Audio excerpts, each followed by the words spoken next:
Okay, I hope this is the last time I'm making this video, this kind of videos, and last time because, man, it's been 3 years, you know, the birth of AI to the public, I would say, and since 3 years, we are hearing everything from all kind of CEOs and tech leaders, right?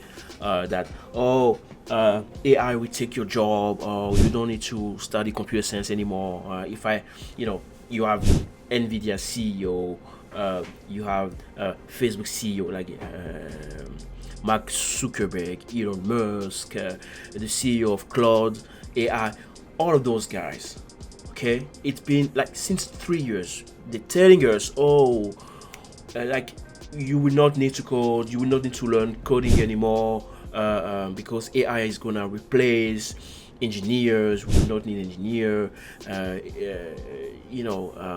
Computer science would be, don't learn computer science in college or anywhere else because you guys are going to lose your jobs and stuff like that. So I've been also saying for a while that AI is not going to replace engineers. I don't buy it, and I made many videos in French in my French YouTube channel to show people that that will not be the case. And every time I make a video like that, there's always a new hype. Me personally, I don't know for you guys, but me personally, I'm fed up with that AI hype. This is why I'm making this video. But this the last time I'm gonna make that video, and I hope that after this video, you will understand one thing: that AI is going to give you more opportunities, and AI is not going to replace you. Okay, unless you do one thing, and we're going to see that thing. But again, focus on one thing.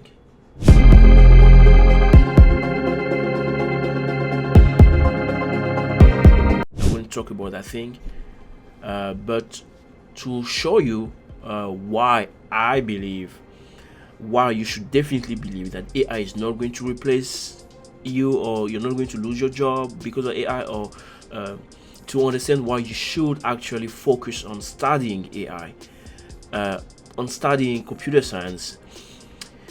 I'm going to pull up this article by Tim O'Reilly, and again, he's a guy I really admire because he's someone who is actually in the field, who is crafting, okay, who is putting his hands in the dirt. Okay, he knows what's going on. Okay, not those CEOs who just want to raise billions of dollars just for the businesses. Not those guys. No.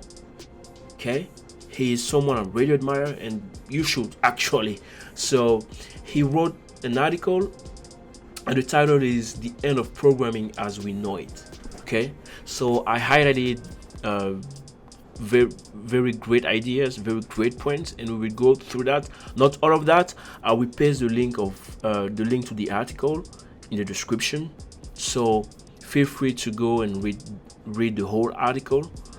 But yeah, first thing he said is that it doesn't buy the fact that software developers will lose the jobs to AI. Okay, he said one thing: it is the end of programming as we know it today. But he said also that it's not new. It's not new. The first programmers connected physical circuits to perform each calculation. They were succeeded by programmers writing machines instructions as binary code to be input one bit at a time by flipping switches on the front of a computer. Okay, so we went from connecting physical circuit to writing instructions as binary code, and then you had languages like assembly who put an end to that. Okay, it allowed programmers to use a human-like language to tell the computer to move data to locations in memory and perform calculations on it.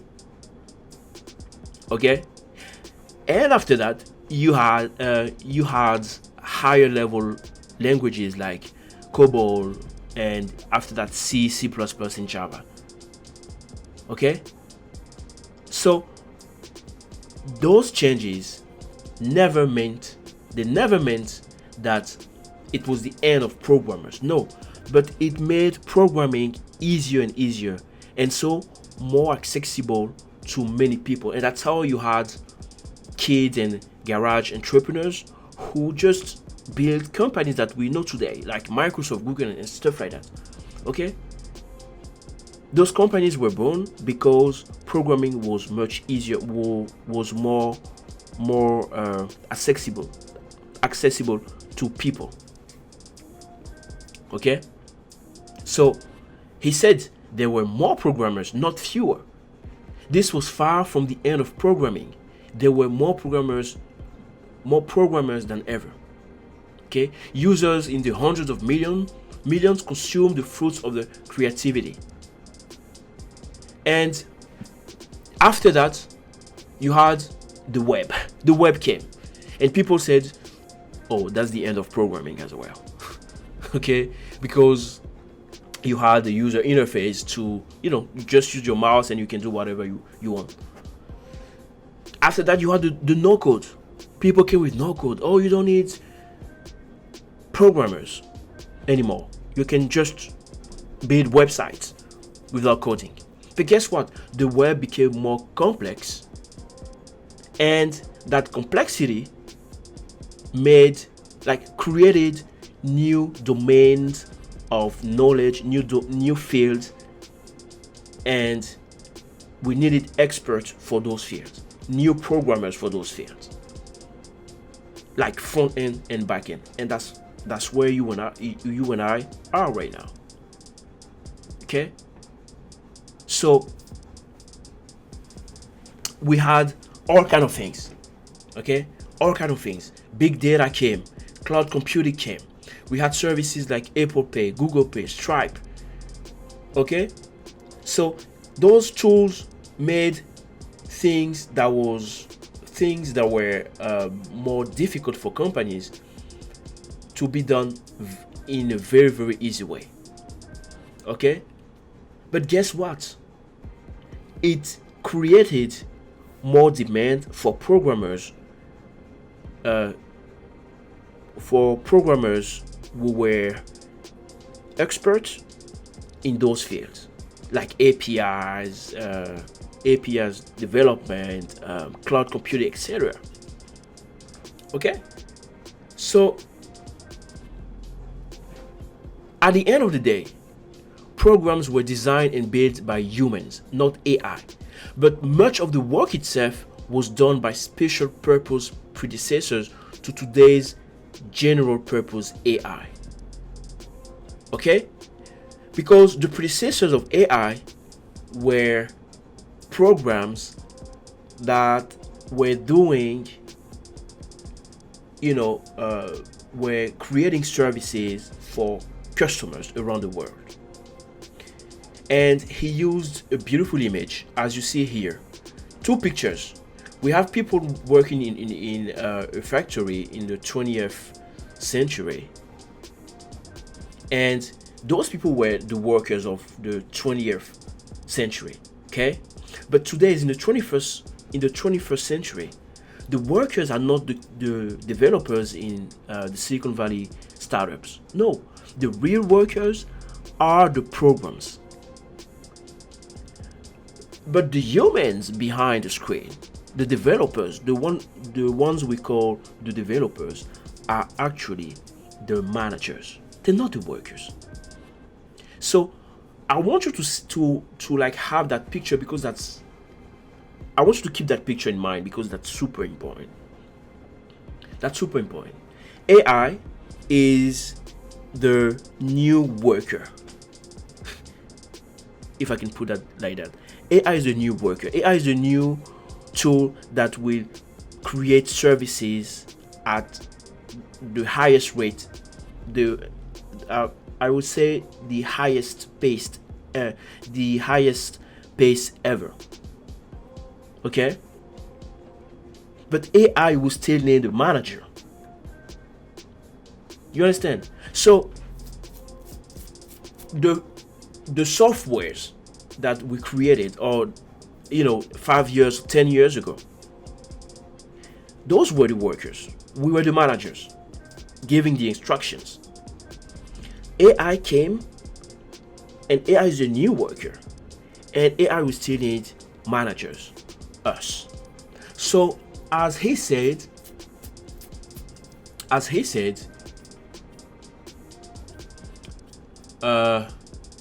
what programming is will change. Okay.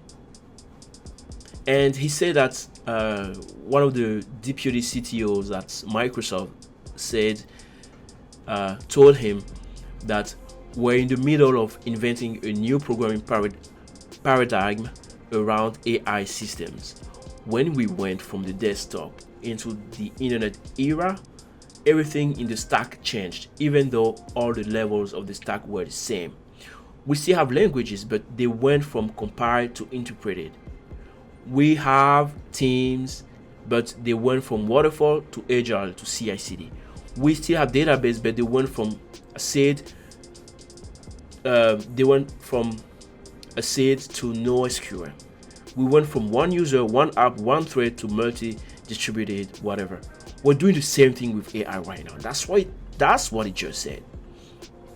Okay, and he showed the author Tim showed the technologies that are being assembled into a new AI stack. Understand? So you have the agent stack, the RAG stack, the observability stack, the platform stack. You have different stack. Okay? The explosion of those tools is just the beginning of how programming is changing. It's just the beginning of how programming is changing. It's not the end of programming.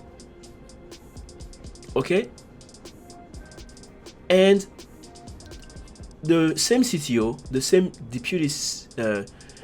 deputy CTO said, today, he said, large language models and other AI systems are attempting to automate thought. Okay? But it's still crude. Okay? Because today we're still doing basic tasks like summarization,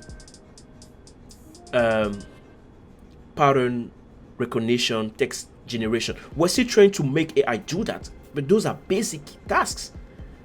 Okay? What really requires the thinking, the critical thinking, we're not even there yet. So he said that we're not even at the locomotive stage of AI yet. Just as the challenges of early steam power birthed metallurgy, I hope it's the right word, the challenges of AI will force the emergence of new science of cognition, reliability, and scalability, fields that don't yet fully exist. Okay, so I'm going to stop there, but I just wanted you guys to understand one point. Okay, let's just go to the end of the paragraph, because it will talk about how businesses can actually, like, what businesses really need. They need people. They it's not about firing people or laying off people. It's about making sure that your workforce is like knows how to leverage AI.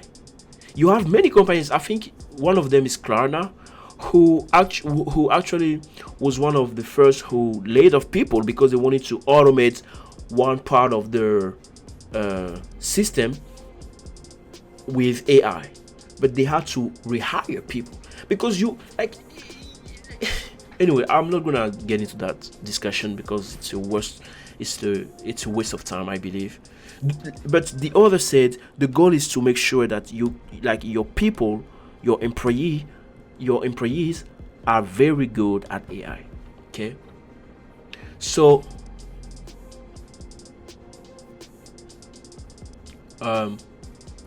he even said here, businesses that simply use the greater productivity to cut costs, will lose out to companies that invest in harnessing the new capabilities to build better services. You understand? So even though people like AI will make programming more accessible to more people, and some of them will become the next generation of entrepreneurs, of successful entrepreneurs.